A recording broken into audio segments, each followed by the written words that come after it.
kesempatan ingin mengingatkan bahwa secara hukum pemerintah kita masih pemerintah Republik Indonesia. Secara politik, ya memang mereka masih dipilih secara demokratis oleh warga negara Indonesia. Tapi secara sosiologis ada impossible hand yang mengendalikan jalannya pemerintahan dan kekuasaan politik di Republik ini. Ya, kita nggak tahu apa itu, tapi yang kita khawatir adalah munculnya kembali tanda-tanda kebangkitan PKI. Saya guru sejarah 12 tahun. Ya, penatar P4 saya 10 tahun. Saya peserta terbaik 1 penataran P4 tingkat nasional angkatan kelima di Sumatera Utara. Saya terbaik 1. Kenapa? Karena saya bisa menjelaskan Pancasila itu dengan data sejarah. Nah, kenapa saya yang khawatir adalah kebangkitan PKI? Begini, dulu ketika PKI akan bangkit, kondisi yang terjadi sama seperti sekarang. Harga-harga kebutuhan begitu mahal. Dan kesempatan bekerja begitu sulit. Apa yang terjadi kalau kerja sulit, kebutuhan mahal? Orang nekat, orang galau. Situasi ini sangat subur untuk diprovokasi ke arah kepentingan sang provokator. Ya, jadi waktu tahun 64 menjelang 65 seperti ini. Sekarang juga berulang. Saya khawatir ini dilakukan oleh kelompok yang sama, PKI. Karena orang yang kesulitan, orang galau itu sulit untuk disatukan. Seperti daun kering, nggak bisa diikat. Yang susah, yang paling mudah dibakar, diprovokasi. Nah, ini kondisi yang memang mereka ciptakan. Jadi penguasaan ekonomi di segala sektor. Kita terkejut ketika Bank Dunia mengeluarkan data. Perekonomian Indonesia hari ini hanya berada di tangan 10 jari dari 2 tangan manusia. Jadi mungkin 9 naga tambah 1, kita nggak tahu. Seperti itu. Nah, ini kan mereka bisa men-setting apa saja. Mereka bisa men-setting apa saja. Lapangan pekerjaan kasih sama siapa, mereka bisa. Sekarang dikasih sama imigran-imigran Tiongkok. Legal maupun yang ilegal. Dulu sih boleh kasih pekerjaan sama orang asing. Tapi dalam rangka transfer teknologi. Sekarang pekerjaan kasar yang cuma bisa dikerjakan oleh bangsa kita yang nggak sekolah itu pun mereka ambil alih. Akhirnya bangsa kita kehilangan lapangan pekerjaan. Maka saya dukung statementnya Fahri Hamzah. Bangsa kita sampai ngemis-ngemis jadi babu ke negeri lain, sementara lapangan pekerjaan di dalam negeri dikasihkan kepada orang-orang Tiongkok. Ketika Menteri Tenaga Kerja kemudian menyerang Fahri, saya balik menyerang Menteri Tenaga. Anda nggak paham jadi Menteri Tenaga Kerja. Anda mau ambil sisi negatifnya saja.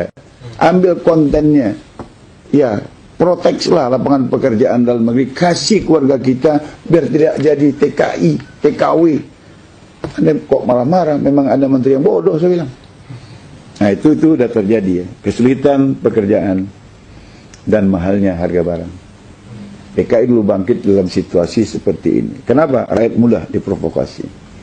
Yang kedua, ciri kebangkitan PKI tahun 65 itu adalah kriminalisasi ulama dan tokoh bangsa.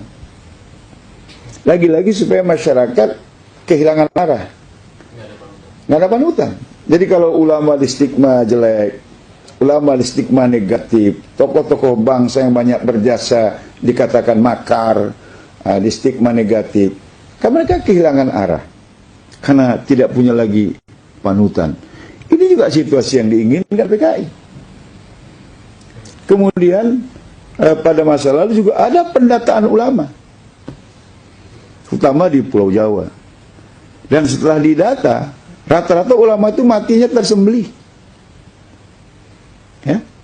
Dan sekarang mungkin penyembelihan secara fisik, orang berpikirlah untuk melakukannya. Tapi penyembelihan secara ideologi, penyembelihan secara spirit, sehingga para ulama tidak lagi bersuara lantang untuk menyatakan kebenaran dan keadilan, itu pasti sudah terjadi. Karena ulama-ulama yang punya suara lantang ini sekarang itu dikriminalisasi. Jadi didata. Ada orang bilang kan nggak salah ulama didata, Romo. untuk meningkatkan kualitas. Ya benar, kalau yang mendata majelis ulama. Kalau yang mendata polisi, masa iya diajarin nembak ulama itu, saya bilang. Diajarin nangkap orang. Ya tujuannya impossible hand.